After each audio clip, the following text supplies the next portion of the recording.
Portable but yet impressive, the recently released Valve Steam Deck is a special device that packs a punch for its size. It provides a portable handheld experience for the PC master race. One is more focused on the intended usage of Steam Deck, which is as a handheld.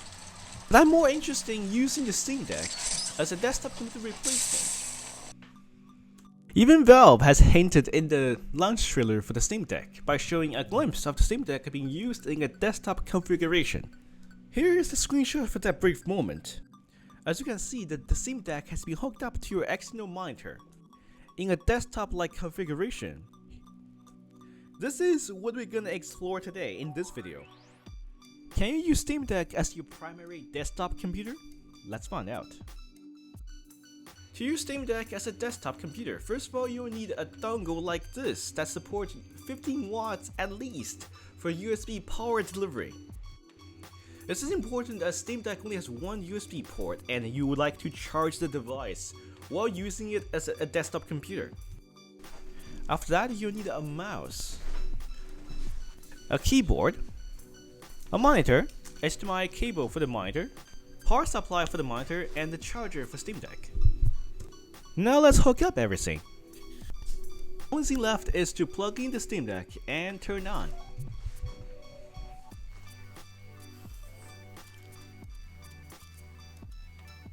Now we need to put Steam Deck into the desktop mode. You can do so by pressing the Steam button to bring up this menu. Then go to Power. Switch to Desktop. Here, your Steam Deck desktop experience begins. After switch to the desktop mode, you're greeted with the KDE Plasma Desktop, a graphical workspace environment created primarily for Linux. Plasma creates a user experience that is closer to Windows than macOS, and yet it is infinitely more customizable. Plasma also comes with an app store that allows you to download and install open source applications. Also, I strongly recommend going to Workspace Behavior, change collecting file or folder from open them to select them. This is especially helpful if you're used to the behavior of Windows or macOS. Now let's talk about the performance of Steam Deck in its desktop mode. Let's start by looking at Blender and how it performs on this tiny system. We'll be using a demo project Low Monk here for this test. This is a relatively complex scene, and there, as you can see, there's many loose objects around here. In Eevee, there's no trouble panning and moving around the camera. You'd be able to create and assemble relatively complex scenes. Once you switch to Cycle Render, things become much more slower. You'll have to wait a really long time to render a single frame, as you can see here. The simple viewport rendering took about 2 minutes and 45 seconds from start to finish. For reference, my desktop computer has completed the same render under 40 seconds. It's expected to render somewhere else with more powerful hardware, as my desktop is almost 4 times faster than the Steam Deck. For some reason, GPU rendering with HIP is not available for the Steam Deck. Next up, we have Death Stranding at 1080p.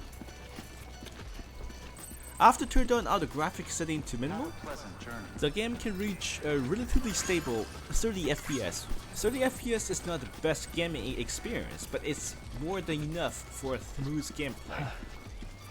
Higher FPS can be achieved by lowering the resolution, but I prefer not to treat visual clarity with higher FPS. 30 FPS is good enough for a reasonable gaming experience that is similar to last generation console.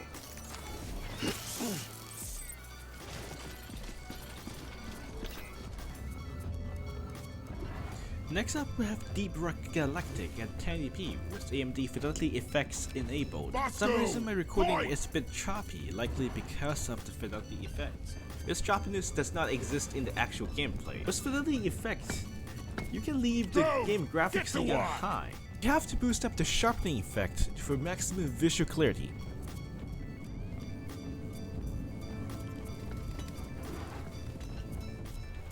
Next up, we have Wasander.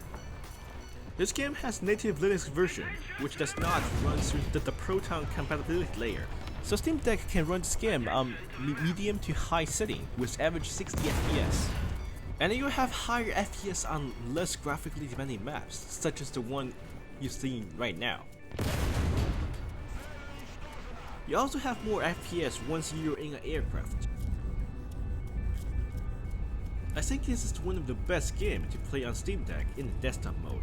The only downside is that the game will sometimes crash if you try to press too much hotkeys at once.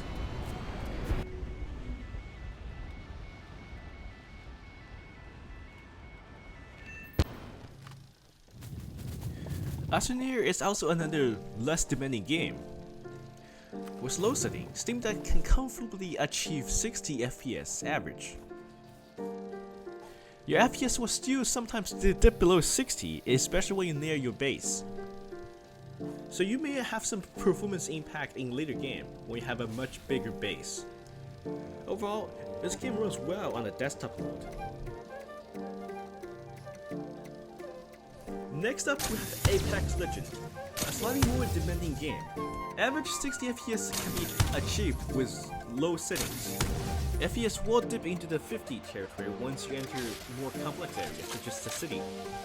Ideally you want more than 100 FPS for this game, so average 60 to low 50 FPS, this game is completely playable and should not put you in some major disadvantage compared to other players with better hardware. Atelier Riza. This game does not look very demanding, but for some reason I can only manage to get around 30 FPS on average. My recording in the background with OBS does not really affect the FPS that much, so my only guess is that I think it's optimization issue, which unfortunately is very common for JRPGs that is ported from the console. Maybe this game is better to be played in a handheld mode. Okay, final conclusion. I think Valve did not over-exaggerate its marketing, and the Steam Deck can indeed be used as a desktop. It has enough performance to handle your every day-to-day computing tasks. Steam Deck can also deliver reasonable gaming performance at 1080p if you keep your expectation low. I'm actually really surprised at how much power this tiny handheld PC can pack, especially with only 15 watts of TDP.